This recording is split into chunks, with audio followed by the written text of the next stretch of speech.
My name is Samson, and my story begins where many heroes are broken. Chained in a Philistine prison, blind, surrounded by my enemies.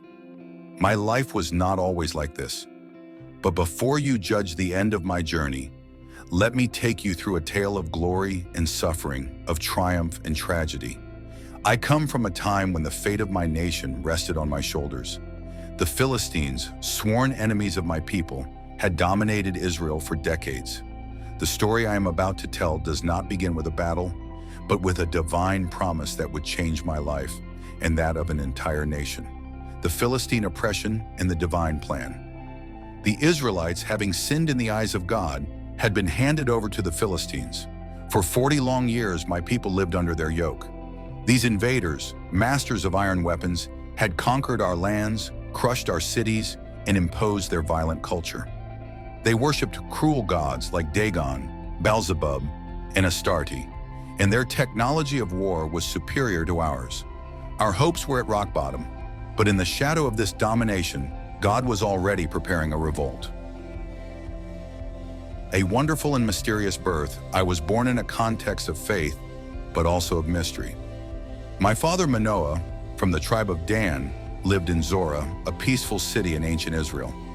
My mother, after many years of infertility, one day received a visit from an angel. This celestial being announced that she would conceive a son, and that this child would be destined to deliver Israel from its oppressors. This angel, glowing with light, gave her strict instructions. Do not drink wine, do not eat impure food, and never cut the child's hair, for he would be consecrated to God, a Nazirite, from birth. The vow of the Nazirite is full of significance. A Nazirite does not cut their hair, does not drink alcohol, and avoids any contact with death. These spiritual commitments mark a life set apart, dedicated to a higher cause. Even my birth was a sign of God's work, an extraordinary strength and an extraordinary destiny. From my childhood, I felt a strength within me, a strength that surpassed that of any ordinary man. But like my contemporaries, I was also vulnerable to temptations.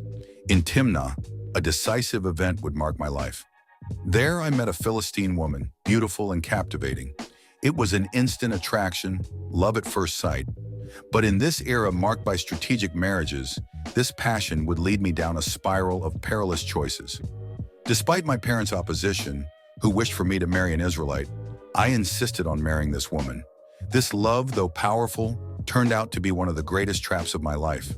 For what I didn't know at the time was that every choice, every impulse, every decision would have profound consequences.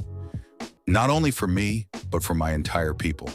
The lion, the hive, and the riddle. One day, on the way to Timnah, an unexpected encounter occurred.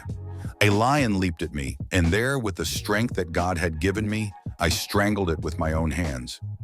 But this act of strength was not meant to be a simple physical victory. Later, I returned to the spot, and there, in the lion's carcass, I discovered a beehive with honey. This honey became a symbol for me, but also a violation of my vow.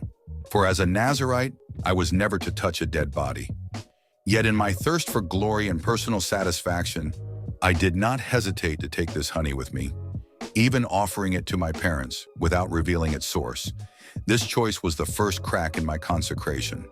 The fact that I had transgressed the rules God had given me marked the beginning of my downfall. But at the time, I didn't yet understand the magnitude of this deviation, the marriage, the riddle, and the betrayal. At my wedding feast in Timnah, another event marked my life, the riddle I posed to my 30 Philistine companions.